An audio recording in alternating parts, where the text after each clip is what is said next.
नमस्कार देवियों सज्जनों सर्वे छात्रों, आप सबका हार्दिक स्वागत है शिक्षा पॉइंट पर। सीबीएसई ने कोरोना काल में इस सत्र जो करंट ईयर है, एकेडमिक ईयर 2021-2022, इसके लिए परीक्षा को सत्रीय आधार पर बांटा है और पाठ्यक्रम का भी निर्धारण 2 सत्रों में किया है। 2 सत्रीय परीक्षा को ध्यान में रख करके पाठ्यक्रम का निर्धारण किया है। इस पाठ्यक्रम के अंदर पहले भी पिछले ही सत्र में सीबीएसई ने कोर्स काफी रिड्यूस कर दिया था। सभी विषयों में जो कुछ टॉपिक्स, कुछ चैप्टर्स हटा दिए गए थे, वे एज इट इज हटे हुए हैं। अब की बार कुछ नए चैप्टर जुड़े हैं, कुछ हटे भी हैं, हटाए गए भी हैं, कुछ नए चैप्टर भी जोड़ दिए गए हैं। तो ये 50-50 अंकों का दोनों सत्र की जो परीक्षाएं होंगी वो 50-50 अंकों के लिए निर्धारित हैं। उन 50 अंकों में देखते हैं 11th क्लास में, इससे पहले 12th क्लास के पाठ्यक्रम के बारे में हम चर्चा कर चुके हैं। आज चर्चा करेंगे 11वीं हिंदी ऐच्छिक, हिंदी इलेक्टिव जो है उसका सत्रीय पाठ्यक्रम 21-22 का जो निर्धारण सीबीएसई ने किया है उसको देखते हैं। पहला टर्म जो होगा वो 50 अंकों का होगा। इन 50 अंकों में सभी प्रश्न एमसीक्यूज होंगे, यानी कि सारे प्रश्न बहुवैकल्पिक प्रश्न होंगे। दिए गए विकल्पों में से सही विकल्प का चुनाव करना है। ध्यान रखिएगा छात्रों, सही विकल्प का चुनाव आपको पूरा अंक देगा, गलत विकल्प का चुनाव होने पर पूरा अंक कट जाएगा। इसलिए सोच समझ करके सही विकल्प को चुनना जरूरी है।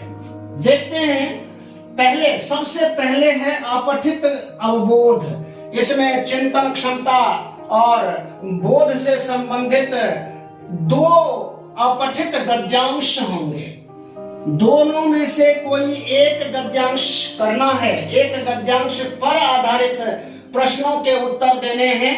ये गद्यांश 450 से 500 शब्दों का होगा। 2 गद्यांश होंगे, ध्यान दीजिएगा, यहां भी विकल्प है। 2 में से कोई एक ही गद्यांश करना है। आपको जो सहूलियत लगे, जिसमें आसानी हो, जो आपको अच्छे से समझ में आए, उसी को चुनिएगा और उसी पर आधारित पूछे गए प्रश्नों के सही विकल्प भी चुनिएगा। तो ये जो पहला गद्यांश जो होगा वह होगा 1 नंबर के 10 प्रश्न होंगे। 10 नंबर। ये कुल अपठित अवबोध से संबंधित ये जो सेक्शन होगा ये कुल 18 नंबरों का होगा।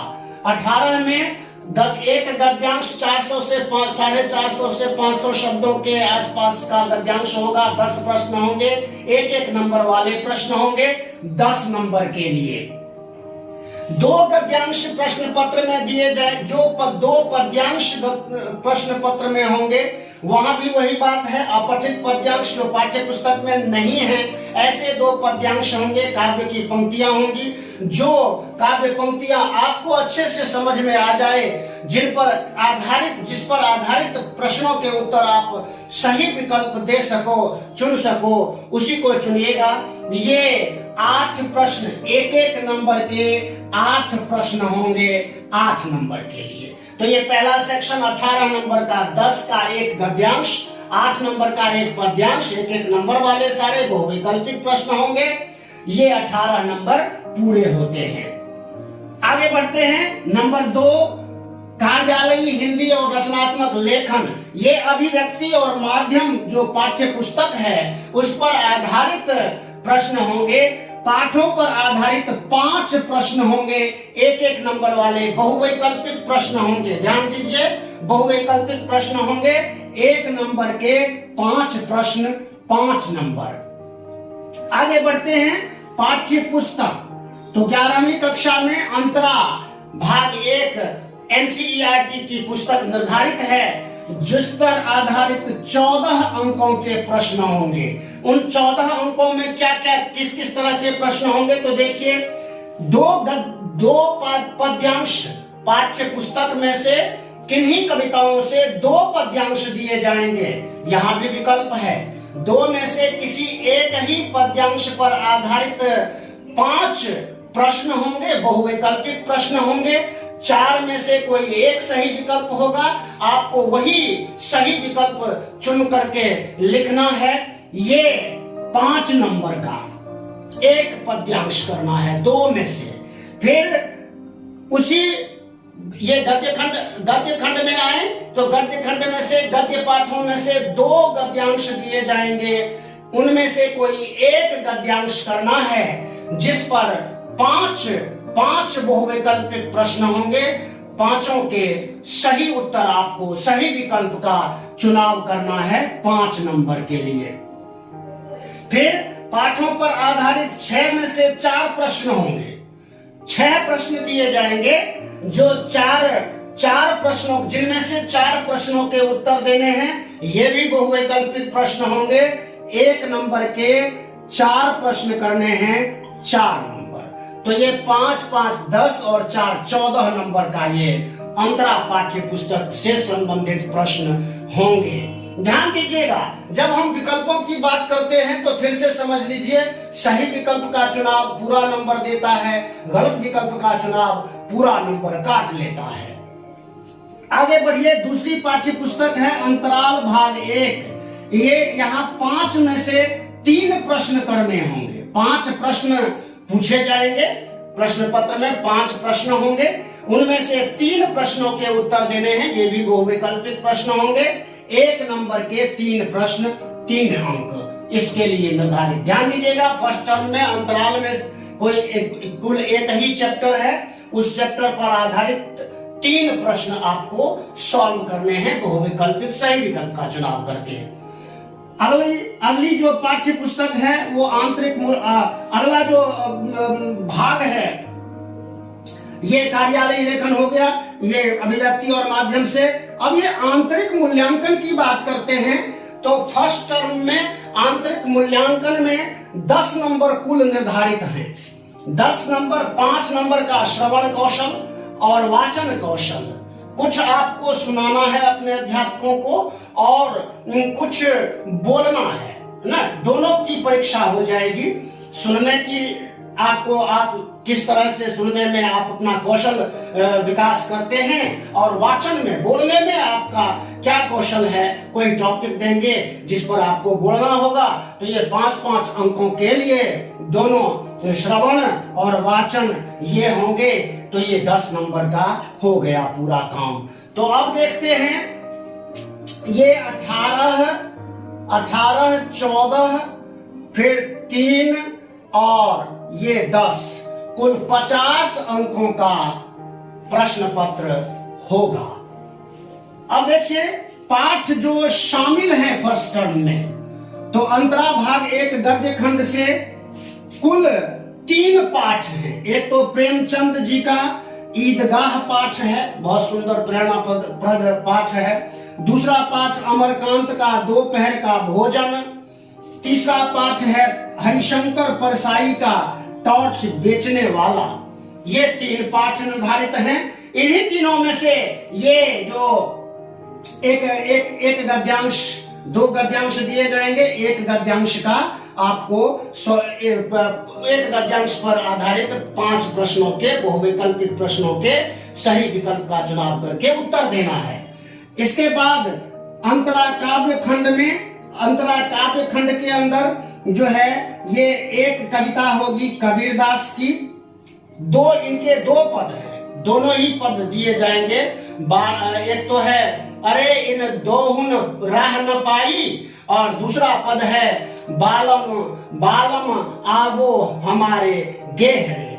उसके बाद सूरदास जी की भी 2 कविताएं हैं, दोनों पद आपको देने हैं। सूरदास के 2 पद हैं पाठ्य पुस्तक में।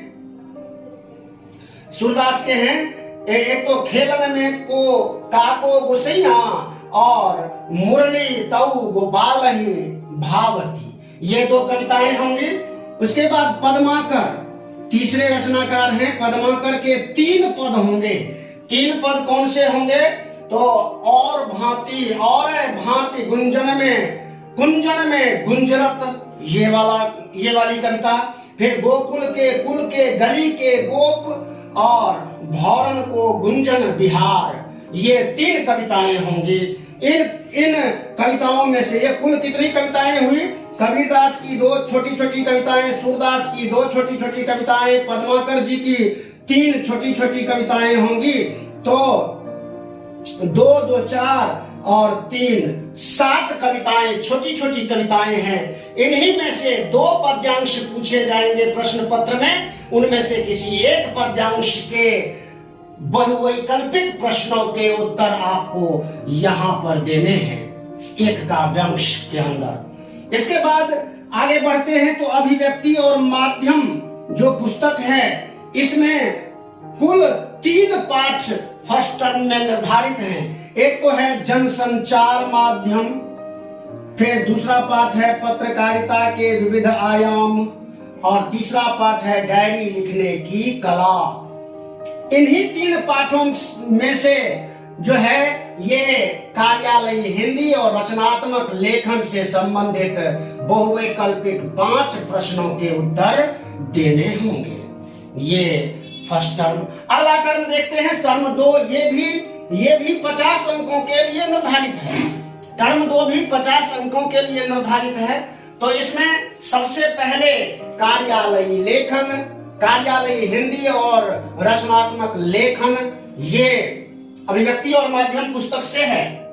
फिर इसमें देखिए क्या क्या, ये 17 नंबरों के लिए निर्धारित है, जिसमें इस तरह से प्रश्न होंगे। एक तो किसी घटना पर आधारित एक दृश्य लिखना है, ये विकल्प सहित दीर्घ उत्तर वाले प्रश्न होंगे। यानी कि दो प्रश्न होंगे, एक प्रश्न का उत्तर देना है। ये एक प्रश्न करना है आपको 4 नंबर का होगा, एक प्रश्न 4 नंबर। फिर आगे औपचारिक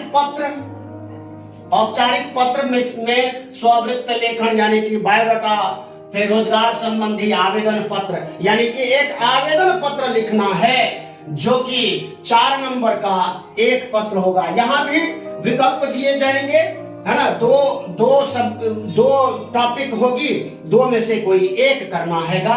तो ये 4 नंबर के लिए। इसके बाद आगे बढ़ते हैं तो व्यावहारिक लेखन में इसमें प्रतिवेदन, प्रेस विज्ञप्ति, परिपत्र, कार्य सूची, कार्य वृत्त संबंधी विकल्प सहित सबके लिए विकल्प होगा। 2 प्रश्न होंगे, एक का उत्तर देना है। तो ये लघु उत्तरीय प्रश्न होंगे। कैसे? 3 नंबर का एक प्रश्न 3 नंबर, फिर 2 नंबर का एक प्रश्न 2 नंबर, तो ये कुल 5 नंबर निर्धारित हैं। इसके बाद अभिव्यक्ति और माध्यम के पाठों पर आधारित ये सब कार्यालयी हिंदी, रचनात्मक लेखन में पत्र हो गया, दृश्य लेखन हो गया, है ना, ये विकल्प सहित ये अंक निर्धारित हैं। अभिव्यक्ति और माध्यम जो पुस्तक निर्धारित है उसके पाठों पर आधारित लघु उत्तरीय प्रश्न होंगे। 2 प्रश्न, यहाँ भी विकल्प दिए जाएंगे। तो 2 प्रश्नों के उत्तर देने हैं 2 नंबर के लिए, तो ये 4 नंबर निर्धारित होते हैं। तो ये कुल 17 नंबर हो गए। 4 4 8 4 12 और 5 17 नंबरों के लिए ये कार्यालयी हिंदी और रचनात्मक लेखन से संबंधित प्रश्न होंगे। आगे बढ़ते हैं तो पाठ्य पुस्तक अंतरा भाग 1 में 16 अंक निर्धारित हैं। पहले सत्र में 14 अंक और दूसरे सत्र में कुल 16 अंकों के लिए अंतरा पाठ्य पुस्तक निर्धारित है। दोनों खंड निर्धारित हैं। देखिए, एक काव्यांश, कोई एक 2 में से कोई एक काव्य पर आधारित 3 में से 2 प्रश्न करने हैं जो 50 से 60 शब्दों में उत्तर देने हैं। तो 3 नंबर का एक प्रश्न, 2 प्रश्न होंगे, तो ये 6 नंबर होंगे। उसके बाद काव्य खंड पर, कविता पर ही आधारित 2 में से, ध्यान दीजिएगा, 2 में से विकल्प हो गया, यहाँ भी विकल्प है। ये बहुवैकल्पिक प्रश्न नहीं होंगे, 4 विकल्प वाले नहीं होंगे। ये इतना विकल्प होगा कि 3 प्रश्न दिए हैं तो 2 प्रश्न करने हैं, 2 प्रश्न दिए हैं तो 1 प्रश्न करना है। तो काव्य पाठ पर आधारित 2 में से कोई 1 प्रश्न करना है, जो 30 या 40 शब्दों में उत्तर देने वाला होगा। ये 2 नंबर का 1 प्रश्न 2 नंबर निर्धारित हो गए। फिर गद्य खंड में आगे आइए तो ठीक यही पैटर्न गद्य खंड में भी है। गद्य खंड पर, गद्य पाठों पर आधारित 3 में से 2 प्रश्नों के उत्तर लिखने हैं 50 से 60 शब्दों में, 3 नंबर, 2 प्रश्न, 6 अंक निर्धारित हैं। इसके बाद गद्य खंड पर 2 में से कोई 1 प्रश्न करना है, 30 से 40 शब्दों में उत्तर लिखने हैं, तो आपको ये 2 नंबर निर्धारित हो गए। तो ये 12 और 4 16 अंक पूरे हो जाते हैं अंतराल में, सेकेंड टर्म में। फिर पूरक पुस्तक है अंतराल, ये 7 नंबरों के लिए निर्धारित है। तो पाठ पर आधारित 2 में से 1 प्रश्न 15 से 20 शब्दों में, है ना, तो 1 नंबर का 2 प्रश्न होंगे, 2 में से 1 ही प्रश्न करना है, 1 ही नंबर का होगा, 15 से 20 शब्दों में उत्तर देना है। फिर पाठ पर आधारित 3 में से 2 प्रश्न करने हैं 50 से 60 शब्दों में, 3 अंक, 2 प्रश्न, 6 कुल अंक होते हैं, 6 और 7 अंक का अंतराल पाठ्य पुस्तक जो है वो 7 अंकों के लिए निर्धारित है।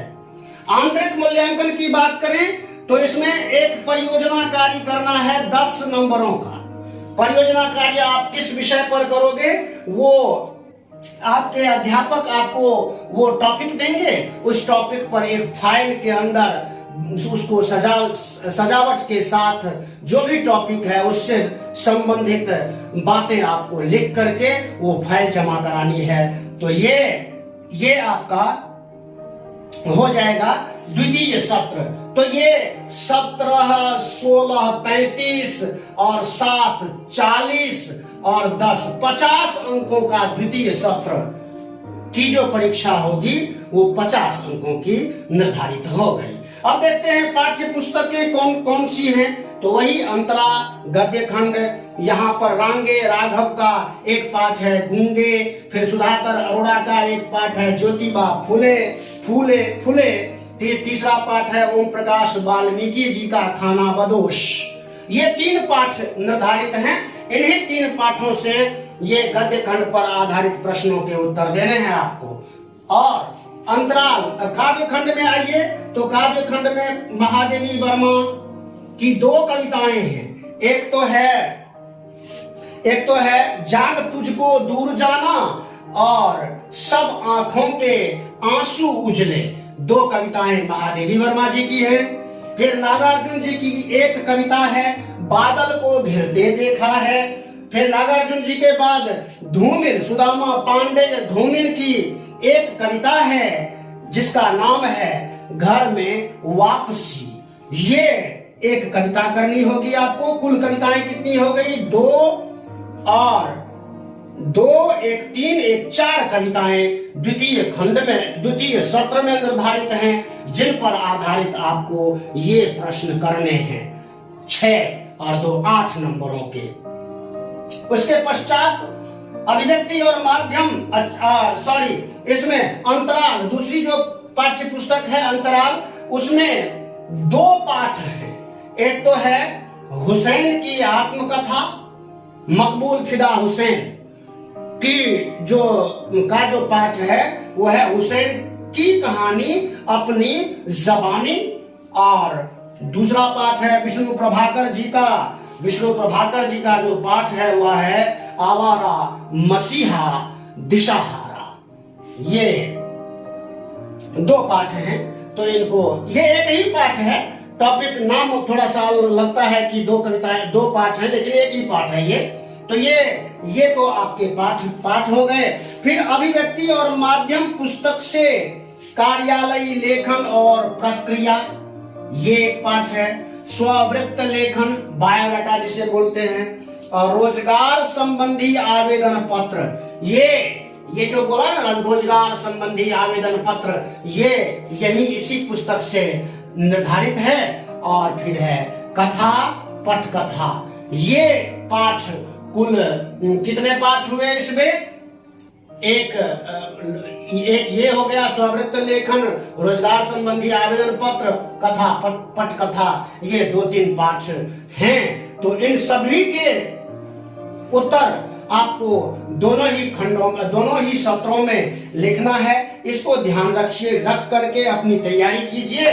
और ये सब पाठ्यक्रम डिस्क्रिप्शन बॉक्स में भी लिखा हुआ होगा, आप वहां से भी नोट करें, अपनी कॉपी में नोट करके रखें, उसको ध्यान में रखें, उसी के अनुसार अपनी ये सत्र 1, सत्र 2 की परीक्षा के लिए आप तैयारी करें और अच्छी तैयारी करें, जमकर करें। बहुत कम कोर्स है, अगर आप थोड़ा सा, सभी विषयों में ऐसा ही है, ये ऐसा नहीं है कि हिंदी में ही ऐसा है, सभी विषयों में ही कोर्स बहुत कम कर दिया है, रिड्यूस कर दिया है और 2 सत्रों में परीक्षा को बांट दी गई है। तो दोनों सत्रों की आप अच्छी से अच्छी तैयारी कीजिए और परीक्षा दीजिए। एक बात फिर से समझ लीजिए, जहां कहीं बहुवैकल्पिक प्रश्न होते हैं ना, तो बहुवैकल्पिक वस्तुनिष्ठ बोलते हैं, वस्तु परक, वस्तु की परख, यानी कि आपने कंटेंट को कितना सही से समझ लिया है और तभी आप सही विकल्प को चुन करके अपना उत्तर लिखेंगे। एक बात ध्यान रखिएगा और विशेष ध्यान रखने वाली है, बच्चे क्या करते हैं, कुछ एक ऐसे बच्चे हैं, मैं उनके लिए ये बात विशेष रूप से बताना चाहता हूं कि वो विकल्प लिख लेते हैं। मान लीजिए पहला प्रश्न है, उसमें क, ख, ग, घ 4 विकल्प हैं, उन विकल्पों में कुछ विषय भी लिखा है ना। मान लीजिए प्रेमचंद, क में प्रेमचंद, दूसरे में नागार्जुन, तीसरे घ में कोई और, फिर घ में कोई और। तो जब लिखें तो पूरा लिखें। अगर मान लीजिए क सही विकल्प है तो क लिख करके ही छोड़ देते हैं कुछ बच्चे, या ख विकल्प है तो ख लिख करके ही छोड़ देते हैं। ऐसा ना करें, इससे नेगेटिव मार्किंग हो जाती है, मार्किंग पर असर होता है। इसीलिए इस बात को ध्यान रखें। चैनल को सब्सक्राइब जरूर करें, लाइक शेयर कमेंट करें। धन्यवाद, नमस्कार, जय हिंद, जय भारत, जय भारती।